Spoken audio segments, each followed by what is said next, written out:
आज हम वशिष्ठ धर्म सूत्र के विषय में अध्ययन करेंगे कि वशिष्ठ धर्म सूत्र में जो उद्धरण लिए गए हैं वो ऋग्वेद एवं वैदिक संहिताओं से लिए गए हैं और जो ब्राह्मण ग्रंथ हैं उन ब्राह्मणों में ऐत्रेय एवं शतपथ ब्राह्मण के कुछ अंश भी संकेत के रूप में हमें मिलते हैं। वाजसनेय एवं काठक जो संहिता है उसके भी नाम इसमें आए हैं।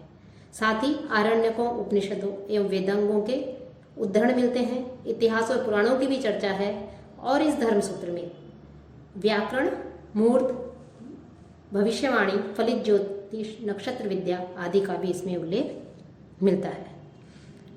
इसमें यह जो धर्मसूत्र है, वशिष्ठ जो धर्मसूत्र है, इस धर्मसूत्र को तंत्र वार्तिक में कहा गया है इस धर्मसूत्र के विषय में कि इसको ऋग्वेदी लोग पढ़ते थे। विश्वरूप, मेघातिथि तथा अन्य जो व्याख्याकार हुए हैं उन्होंने भी इसकी चर्चा की है और इसको उद्धृत किया है।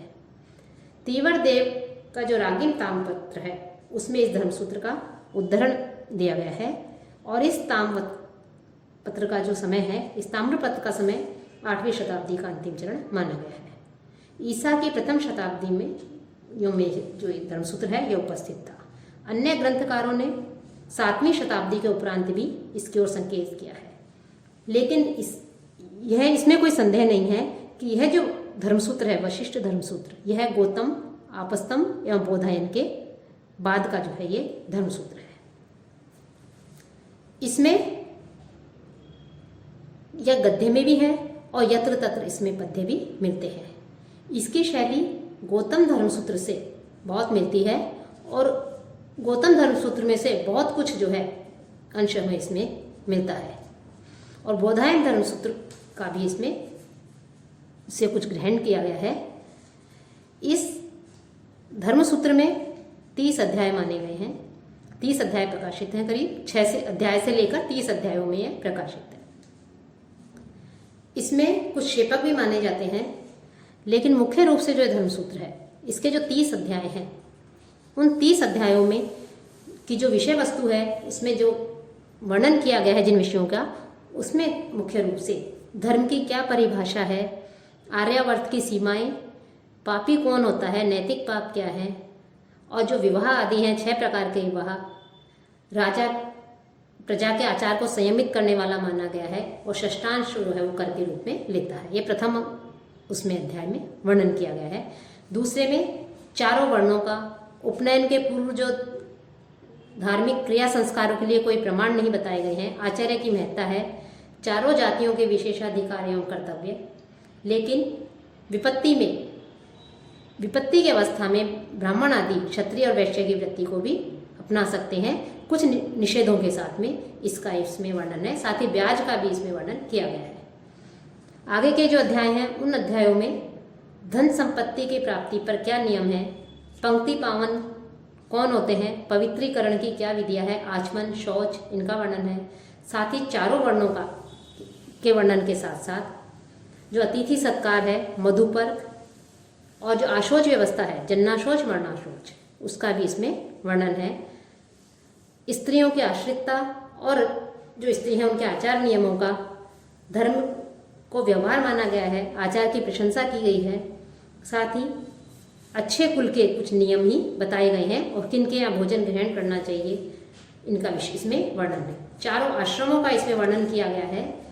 इसमें जो ब्रह्मचर्य आश्रम है उसमें विद्यार्थी के क्या कर्तव्य हैं, क्या नियम है, गृहस्थ के क्या नियम है, अतिथि सत्कार के विषय में, अरण्य अथवा वानप्रस्थ अवस्था में रहने वाले जो ऋषि मुनि हैं, साधु हैं, उनके क्या कर्तव्य हैं, सन्यासियों के क्या नियम हैं, किन्हें विशिष्ट सम्मान देना चाहिए, कि यज्ञ के पुरोहित, दामाद, राजा, मातुल एवं पितृकुल तथा स्नातक, इसमें पहले किसे भोजन दिया जाए, इसकी व्यवस्था इसमें बताई गई है। श्राद्ध के क्या नियम है, उपनयन की वेशभूषा क्या है, उसके कैसे मेखला आदि धारण की जाए, भिक्षा मांगने की क्या विधि है, और जिनका उपनयन संस्कार नहीं होता है उन लोगों के लिए किस प्रकार के प्रायश्चित करना चाहिए, इसका भी इसमें उल्लेख मिलता है।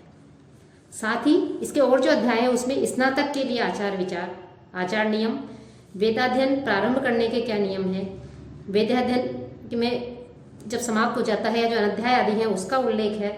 साथ ही जो किस भोजन को ग्रहण करना चाहिए और किसको नहीं, कि भक्ष्य का भी इसमें वर्णन किया गया है। न्याय व्यवस्था का इसमें वर्णन है। साक्षी हैं, उन साक्षियों की पात्रता के विषय में वर्णन उल्लेख हमें मिलता है। जो 3 प्रकार के प्रमाण माने गए हैं, कि जैसे लिखित अर्थात कागज आदि में लिखा गया पत्र आदि, साक्षी उसका वर्णन है। अधिकार प्रतिकूल अधिकार, राजा आदि का इसमें भी वर्णन किया गया है। साथ ही ओरस पुत्र जो है, उस ओरस पुत्र की प्रशंसा की गई है। 12 प्रकार के पुत्र माने गए हैं, उनमें ओरस पुत्र की सबसे अधिक प्रशंसा की गई है।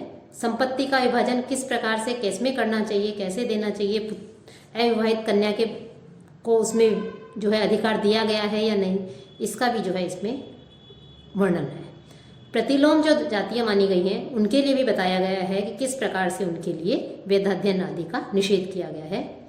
पुरोहित की महत्ता, राजा के कर्तव्य, इसका उल्लेख के साथ ही कई बार जाने अनजाने में व्यक्ति जो है उससे कुछ शास्त्र निषिद्ध जो कर्म है वो कर्म हो जाते हैं, या पाप कर्म में वो लिप्त हो जाता है।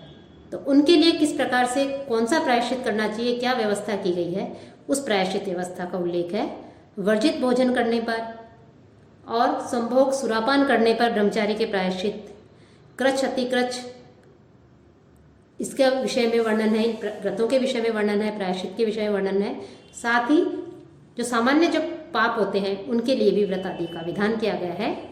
और इसके अलावा प्राणायाम के जो गुण हैं, गायत्री के जो वैदिक सूक्त हैं पवित्रीकरण के लिए, उसका वर्णन के साथ साथ नारी की प्रशंसा इसमें की गई है। अघमर्षण और दान संबंधी वैदिक मंत्रों की प्रशंसा के साथ साथ इसमें धर्म की प्रशंसा को महत्व देते हुए उसका भी इसमें उल्लेख किया गया है।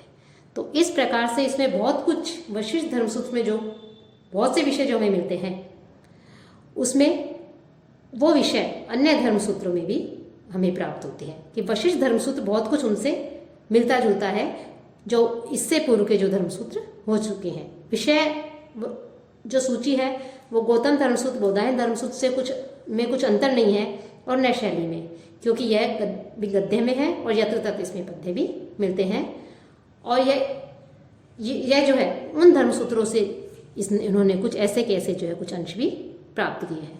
तो इस प्रकार गौतम और आपस्तंभ इन धर्मसूत्रों के पश्चात जो बोधायन का जो धर्मसूत्र है, बोधायन के पश्चात जो वशिष्ठ धर्मसूत्र है, गौतम, आपस्तंभ और बोधायन के पश्चात इस वशिष्ठ धर्मसूत्र को भी अत्यधिक जो है महत्व धर्मशास्त्र का इतिहास में जो है, धर्मशास्त्र का जो इतिहास है उसमें अत्यधिक महत्व दिया गया है। और इसके लिए हमेशा ही जो है यह समाज उसका ऋणी रहेगा। इसके